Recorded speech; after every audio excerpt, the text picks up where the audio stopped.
Morning, Tom from the Cotswold Van Centre.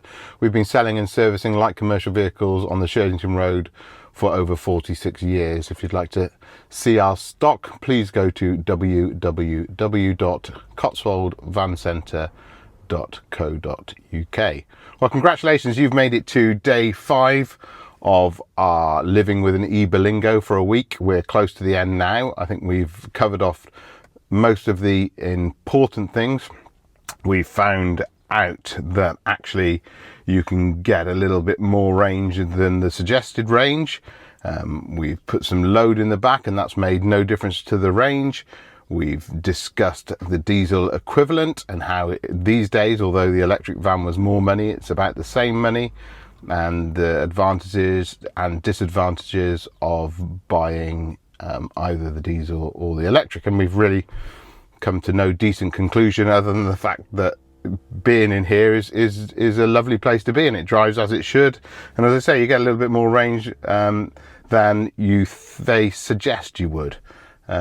Currently we've done 108 miles and it says we've got 75 miles worth of range left. So considering at the start of the week it said we had 169 miles of range in total, we've made some up on there. I think sadly that's going to end today because we intend to do some 0 to 60 runs. Now I found my old Race Logic box yesterday and let's see whether it works. If not, we'll be doing it with someone else in the vehicle or with a stopwatch, but we're going to find somewhere safe to do some 0 to 60 runs and really ask for power in short bursts and see what that takes out of the battery as well. Apparently it's going to be really hot today, maybe up to 30 degrees, so we'll see what effect, if any, that has on the batteries as well. And then tomorrow I suppose we'll have to discuss at some point environmental issues, whether it's better to be buying an electric van over a diesel van. I think we all agree it probably is, but I don't want to get too into that because there's loads of fake news around about the batteries and how they're mined and how they're disposed of, and people with Euro 6 vehicles which actually don't have DPFs or AdBlue systems in them anymore. We come across it all the time. So and it's very much down to your personal opinion, so we won't get too much into that, and it's a Saturday anyway, so I don't want to be spending all day working. And then on Sunday I think I won't really come out to the van much. We'll just do a bloopers reel, and trust me, having never done this before, there are plenty. But anyway, that's where we're going today. Let's get the commute done. I don't think there's any point in checking in when I do get to work today. Maybe just a quick picture of the mileage and to see what we did. As you know, it's only 3 miles if you've been following all week. If you haven't, it's only 3 miles. So I'll see you later. Bye bye.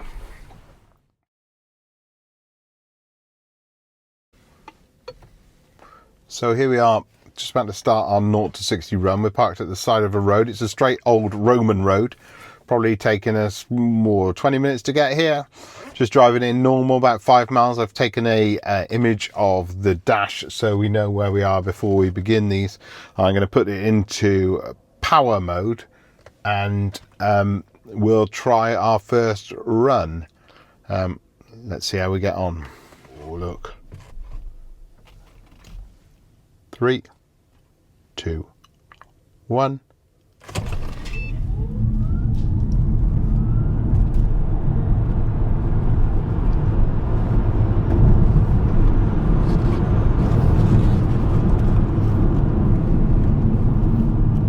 There we go. Let's pull over safely again and see what we can see. So we did a 0 to 60 then of 8.4 seconds. Blimey. I think we should try and rig the camera so it is on the Race Logic box instead of me this time, so you can see what figures we get on this second run. 3, 2, 1.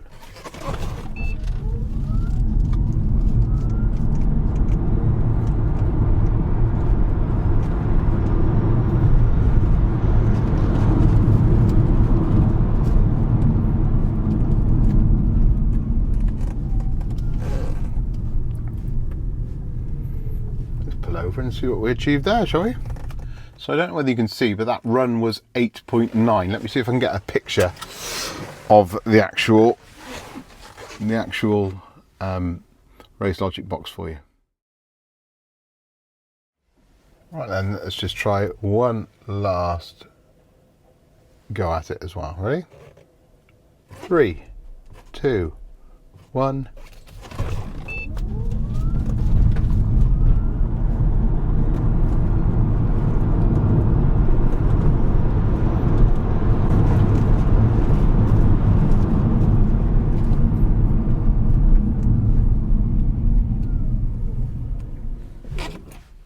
That's 3 runs done.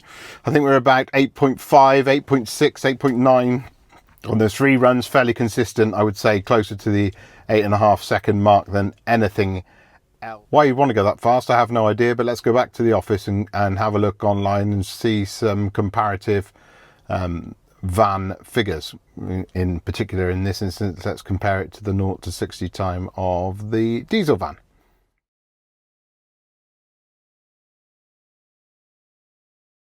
Hi, back at the van centre now. Hopefully you've had a chance to look at the latest image of the remaining range and the miles covered so far. I've been crunching some numbers on 0 to 60 times from the interweb, and according to Days Motor Group, the diesel equivalent of this van, a 2021 1.5 litre 800 Enterprise diesel Berlingo, will accelerate 0 to 60 in 14.1 seconds, so you're 5.6 seconds quicker than your diesel equivalent.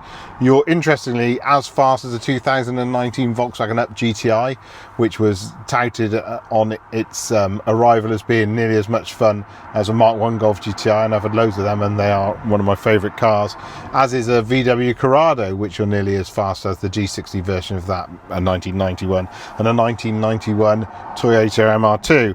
And more up to date, you're only 0.5 of a second slower than a 2016 Mini Cooper Clubman. All these figures come from 0 to 60 times online, by the way.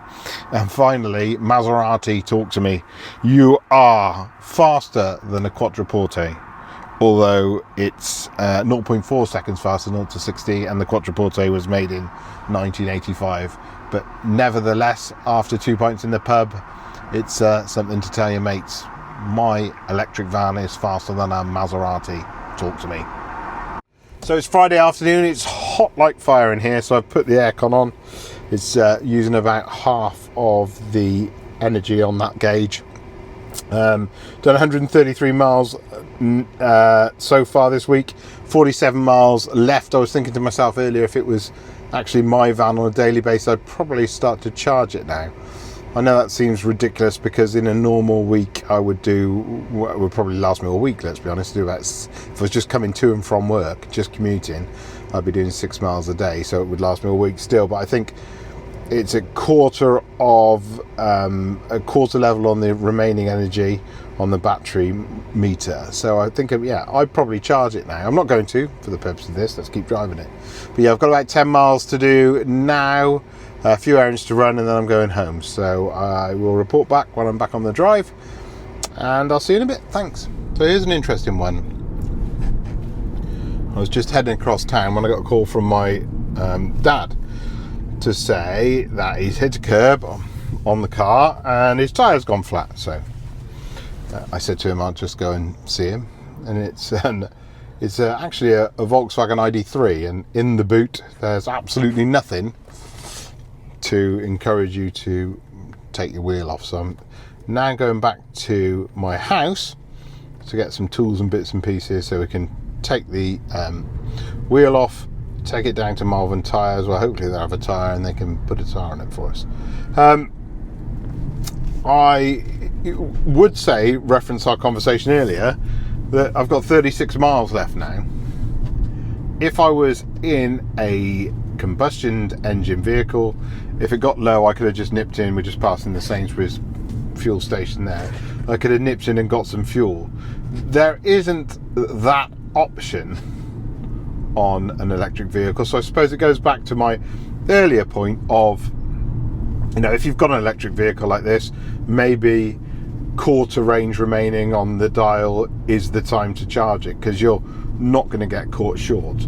We don't have the time. It's now 3:20. We don't have the time for me to go, oh, hang about, Dad, I'm just going to go into a charge station for 30 minutes to get some charge so we can carry on with our day. This is sort of a recovery situation we're in, and we need enough energy left in the batteries to be able to do that. As I say, we're all right at the minute, but it just made me think, in this situation, if we had 10 miles left, if I'd let it get to the bottom, say it was tomorrow afternoon or Sunday, then we might be in a bit of a situation.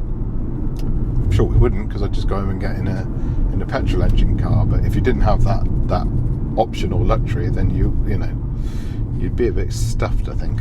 Anyway, I'm on a recovery mission. I'll speak to you later. So back home Friday evening, ended up being a bit of a long one today in the end. We've now done 153 miles and the range remaining is 27. 3 miles ago, the low battery warning light came on, and I suppose it makes you think that, although obviously we said we had 169 miles at the start, and we're probably going to end up doing 180 if we took it all the way to the edge, you're never going to get to the end of the range, are you? So you may want to consider it 150 really before you consider charging. Certainly if I'm going over to Tewkesbury tomorrow afternoon, which I think I might be, that rescheduled from earlier in the week, then I'm going to have to put some charge into it during the day while I'm at work, and ours is just a standard plug charger at work, so it's not going to be the cheapest thing in the world, and just ticked over 5,000 miles as well. So I'll take a picture of that. Tomorrow, as I said, we'll discuss the environmental side of things, and all that type of good stuff. I really, it's such a diverse subject that I haven't got a lot to say about it, but I'll give you my thoughts on it. And as always, I welcome yours. So yeah, have a lovely evening, and I'll see you tomorrow.